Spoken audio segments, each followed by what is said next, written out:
नमस्कार। आज हम लेकर आए हैं कक्षा 11वीं से अध्याय 6 नैतिक शिक्षा का महारानी अहिल्याबाई होलकर की जीवनी। महारानी अहिल्याबाई जीवनी। महारानी अहिल्याबाई होलकर भारत के मालवा साम्राज्य की मराठा होलकर महारानी थी। अहिल्याबाई का जन्म 31 मई 1725 को महाराष्ट्र के अहमदाबाद के छोड़ी ग्राम में हुआ। उनके पिता मक्कोजी राव शिंदे अपने गांव के पाटिल थे। उस समय महिलाएं स्कूल नहीं जाती थी, लेकिन अहिल्याबाई के पिता ने उन्हें लिखने पढ़ने लायक पढ़ाया।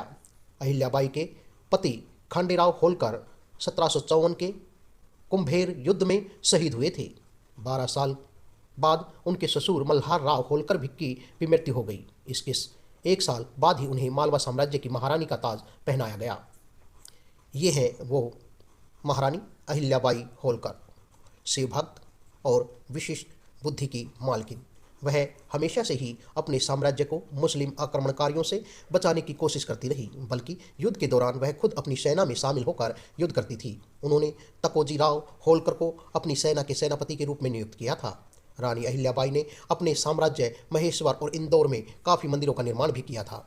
इसके साथ ही उन्होंने लोगों की रहने के लिए बहुत सी धर्मशालाएं भी बनवाई।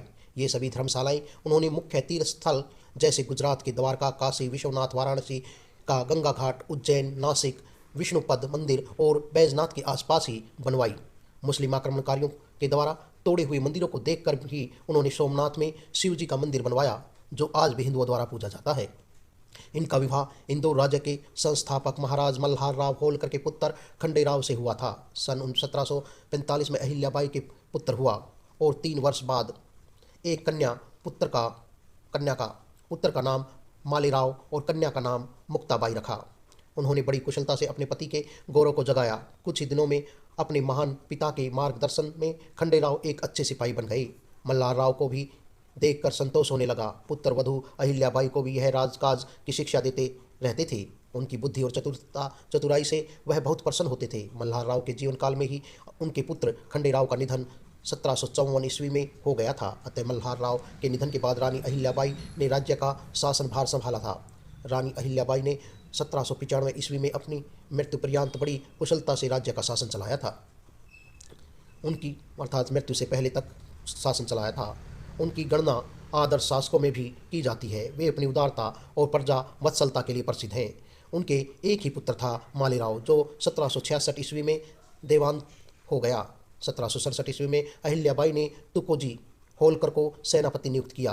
रानी अहिल्याबाई अपनी राजधानी महेश्वर ले गई। वहां उन्होंने 18वीं सदी का बेहतरीन और आलीशान अहिल्याबाई महल बनवाया। पवित्र नर्मदा नदी के किनारे बनाए गए इस महल के इर्द गिर्द बनी राजधानी की पहचान बनी टेक्सटाइल इंडस्ट्री। उस दौरान महेश्वर साहित्य, मूर्तिकला, संगीत और कला के क्षेत्र में एक गढ़ बन चुका था। मराठी कवि मोरोपंत, शाहीर अनंतफड़ी और संस्कृत विद्वान खुलासी राम उनके कालखंड के महान व्यक्तित्व थे। एक बुद्धिमान, तीक्ष्ण सोच और सौस्फूर्त शासक के तौर पर अहिल्याबाई को याद किया जाता है। एक दिन वह अपनी प्रजा से बात करती थी, उनकी समस्याएं सुनती थी। उनके कालखंड 1767 से 1795 में रानी अहिल्याबाई ने ऐसे कई काम किए जो लोग आज भी उनका नाम लेते हैं। अपने साम्राज्य को उन्होंने समृद्ध बनाया। उन्होंने सरकारी पैसा बेहद बुद्धिमानी से कई किले, विश्राम गृह, कुएं और सड़कें बनवाने पर खर्च किया। वह लोगों के साथ त्यौहार मनाती और हिंदू मंदिरों को दान देती। अहिल्याबाई का मानना था कि धन प्रजा व ईश्वर की ही दी हुई धरोहर स्वरूप निधि है। इसकी मैं मालकिन नहीं, बल्कि उसके प्रजाहित में उपयोग की जिम्मेदारी संरक्षक हूँ। उत्तराधिकारी न होने की स्थिति में अहिल्याबाई ने प्रजा को दत्तक देने का व स्वाभिमान पूर्वक जीने का अधिकार दिया। प्रजा के सुख दुख की जानकारी वे स्वयं प्रत्यक्ष रूप से प्रजा से मिलकर लेती थी तथा न्यायपूर्वक निर्णय लेती थी। उनके राज्य में जाति भेद को कोई मान्यता नहीं थी। वह सारी प्रजा समान रूप से आदर की हकदार थी। इसका असर यह था कि अनेक बार लोग निजामशाही व पेशवाशाही शासन छोड़कर इनके राज्य में आकर बसने की इच्छा स्वयं इनके व्यक्त किया करते थे। अहिल्याबाई के राज्य में प्रजा पूरी तरह सुखी व संतुष्ट थी, क्योंकि उनके विचार में प्रजा का संतोष ही राज्य का मुख्य कार्य होता है। लोकमाता अहिल्याबाई का मानना था कि प्रजा का पालन संतान की तरह किया जाना चाहिए। यही राजधर्म है। अहिल्याबाई किसी बड़े भारी राज्य की रानी नहीं थी, बल्कि एक छोटे भूभाग पर उनका राज्य कायम था और उनका कार्य क्षेत्र अपेक्षाकृत सीमित था। इसके बावजूद जन कल्याण के लिए उन्होंने जो कुछ किया वह आश्चर्यचकित करने वाला है। वह चिर स्मरणीय है। राज्य की सत्ता पर बैठने से के पूर्व ही उन्होंने अपने पति पुत्र सहित अपने सभी प्रियजनों को खो दिया था। इसके बाद भी प्रजा हित कार्य किए गए और जन कल्याण के कार्य प्रशंसनीय है। उन्होंने 1777 में विश्व प्रसिद्ध काशी विश्वनाथ मंदिर का निर्माण करवाया। शिव की भक्ति अहिल्याबाई का सारा जीवन वैराग्य, कर्तव्य पालन, परमार्थ की साधना का बन गया। मुस्लिम आक्रमणकारियों के द्वारा तोड़े गए मंदिरों को देखकर ही उन्होंने सोमनाथ के शिव मंदिर को बनवाया। शिव भक्ति भक्तों के द्वारा आज भी पूजा जाता है। शिव पूजा के बिना मुंह में पानी की एक बूंद भी नहीं जाने देती थी। सारा राज्य उन्होंने शंकर को समर्पित कर रखा था। आज उनकी सेविका बनकर शासन चलाती थी। शिव के प्रति उनके समर्पण भाव का पता इस बात से चलता है कि अहिल्याबाई राजाज्ञाओं पर हस्ताक्षर करते समय अपना नाम नहीं लिखती थी, बल्कि पत्थर के नीचे केवल श्री शंकर लिखा करती थी। उनके रुपयों पर शिवलिंग और बेल पत्थर का चित्र और पैसों पर नंदी का चित्र अंकित है।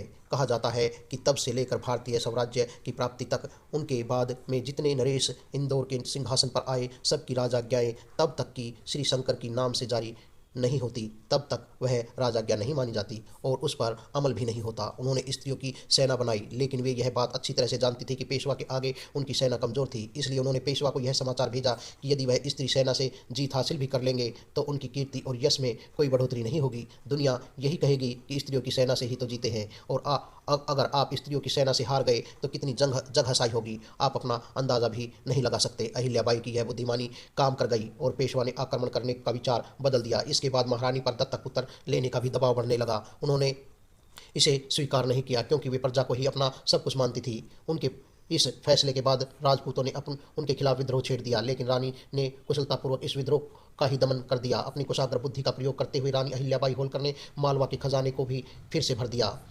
अहिल्याबाई ने अपने राज्य की सीमाओं के बाहर भारत भर में प्रसिद्ध तीर्थों और स्थानों में मंदिर बनवाए, घाट बनवाए, कुओं बावड़ियों का निर्माण करवाया, मार्ग बनवाए, सुधार करवाए, भूखों के लिए अन्न सत्र या क्षेत्र खोले, प्यासों के लिए प्याऊ बिठवाई, मंदिरों के में विद्वानों की नियुक्ति, शास्त्रों के मनन चिंतन और प्रवचन हेतु की, और आत्म प्रतिष्ठा के झूठे मोह का त्याग करके सदा न्याय करने का प्रयत्न करती रही। अपने जीवन काल में ही इन्हें जनता देवी समझने लगी। इतना बड़ा व्यक्तित्व जनता ने अपनी आंखों देखा ही कहाँ था। जब चारों ओर गड़बड़ मची हुई थी, शासन और व्यवस्था के नाम पर घोर अत्याचार हो रहे थे, प्रजाजन साधारण गृहस्थ किसान मजदूर अत्यंत हीन अवस्था में सिसक रहे थे। उनका एकमात्र सहारा धर्म, अंधविश्वास, भय, त्रास और रूढ़ियों की जकड़ में कसा जा रहा था। न्याय में न शक्ति रही थी न विश्वास। ऐसे काल की उन विकट परिस्थितियों में अहिल्याबाई ने जो कुछ किया वह बहुत स्मरणीय है। कलकत्ता से बनारस तक की सड़क बनवाई, बनारस से अन्नपूर्णा का मंदिर, गया में विष्णु मंदिर उनके बनवाए गए।